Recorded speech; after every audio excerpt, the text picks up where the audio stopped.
Ya Sobat Kiper, itu video playtest tadi ya untuk sarung tangan Jonas Eclipse 2.0 ya.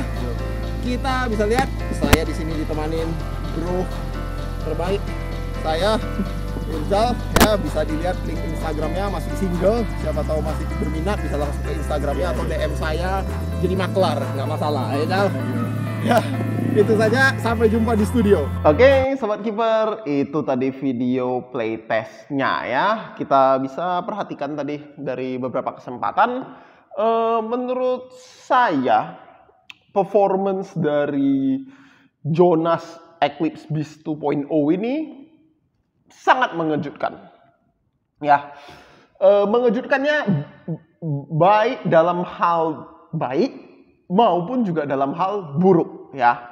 Mari kita bahas satu persatu ya. Jadi yang pertama, sesuai dengan ekspektasi ya, dengan kombinasi backhand dan cut, roll cut, full roll cut seperti ini ya di setiap jarinya, sarung tangan Jonas ini memberikan daya redam yang sangat bagus ya. Artinya jika sobat kiper terkena tendangan yang kuat sekalipun ya, proteksi di jari itu sangat baik ya. Bahkan semua video playtest yang tadi saya rekam ya, dan juga selama saya menggunakan ini dalam 3 sesi latihan ya, semuanya tidak pernah menggunakan finger save-nya ya, selalu dalam kondisi finger save terlepas ya. Tanpa finger save pun saya ngerasa jari saya sangat aman di dalam sini ya. Jadi itu hal yang sesuai ekspektasi ya dari video pertama kita. Nah, yang menurut saya di luar ekspektasi itu yang pertama adalah gripnya. Jadi grip dari Jonas Beast Eclipse 2.0 ini gripnya sangat bagus dan melebihi ekspektasi. Jujur saja, gripnya ini melebihi ekspektasi sekali ya. Sobat kiper bisa lihat beberapa kali ya, ketika ada bola-bola full diving seperti itu di playtest, saya masih bisa melakukan catching full ya, meskipun dalam kondisi diving ya.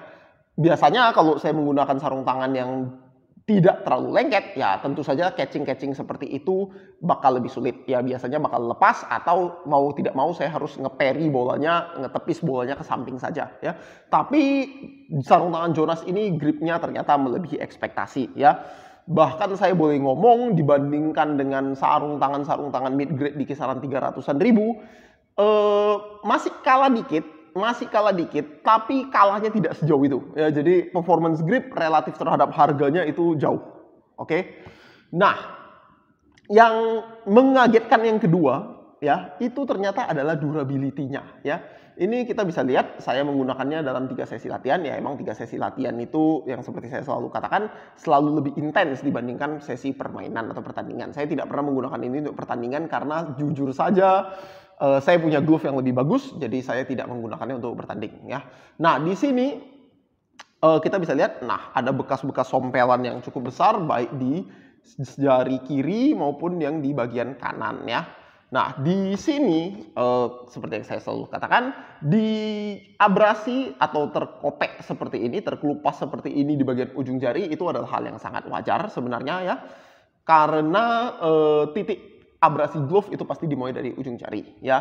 Namun yang menurut saya mengagetkan ya, dengan latex seperti ini dan menggunakan roll cut, menurut saya latexnya itu sangat suka untuk terkelupas sedikit ya. Lalu ketika dibiarkan atau bahkan saya coba cabutin sedikit ya, biasanya itu berguna untuk mencegah bagian yang lain ikut lekang.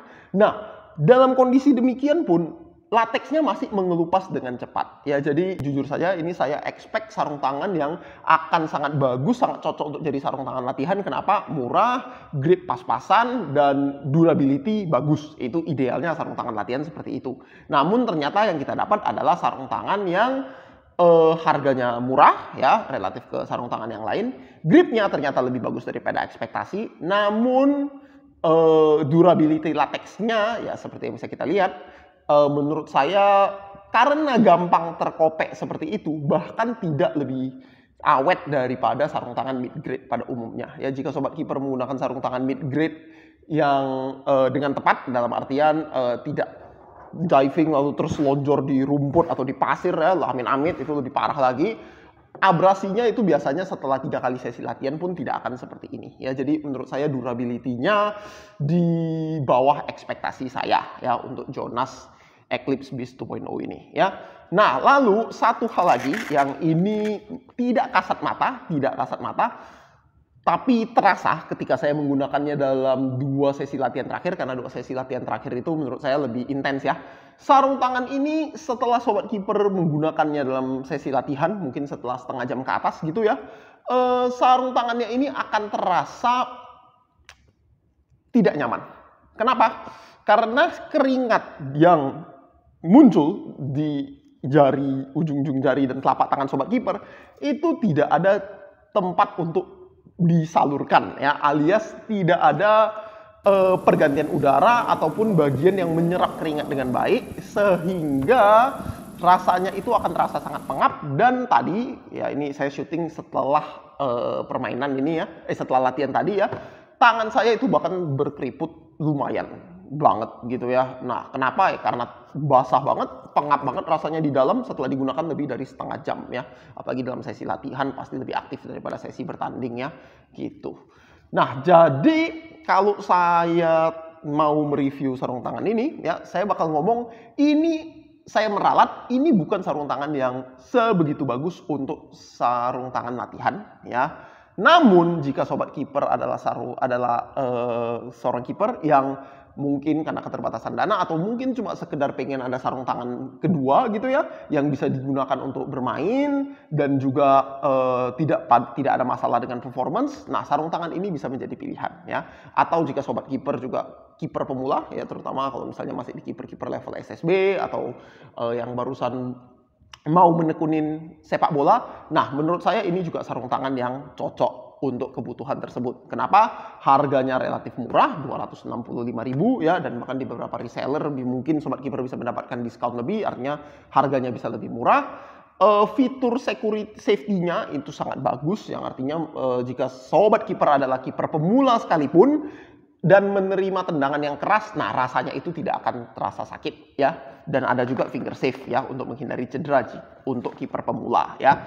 Jadi demikian menurut saya ini adalah sarung tangan yang bagus untuk harganya, gripnya melebihi ekspektasi, tapi durability-nya ternyata di bawah ekspektasi ya. Mungkin cocok untuk kiper-kiper muda atau kiper-kiper pemula yang barusan ingin mempelajari permainan sepak bola sebagai kiper ya. Nah, Sobat Keeper, sebelum saya akhiri video saya ini, nah ini di sini hari ini saya rekam di malam minggu ya. Saya sudah menyiapkan perlengkapan saya semua. Ini di dalamnya, kalau Sobat Keeper penasaran, Sobat Keeper bisa melihat di video saya sebelumnya mengenai barang-barang yang saya persiapkan sebelum pertandingan ya. Dan kita bisa lihat untuk besok saya akan sudah membawa ini yang biasanya saya pajang di sini ya, Fat Venomedius, dan juga yang biasa saya pajang di ujung sini TKB Forstay Poison Green ya. Saya selalu membawa lebih dari satu sarung tangan biasanya untuk bermain gitu. Oke, saya rasa itu saja. Jika Sobat Keeper ada pertanyaan, silakan cantumkan saja di komen. Saya biasanya sangat rajin dan selalu berusaha sebaik mungkin untuk membalas komen-komen dari Sobat Keeper secepat mungkin. Dan jangan lupa klik subscribe yang ada di akhir layar ini. Itu saja hari ini Sobat Keeper. Sampai jumpa. Salam olahraga.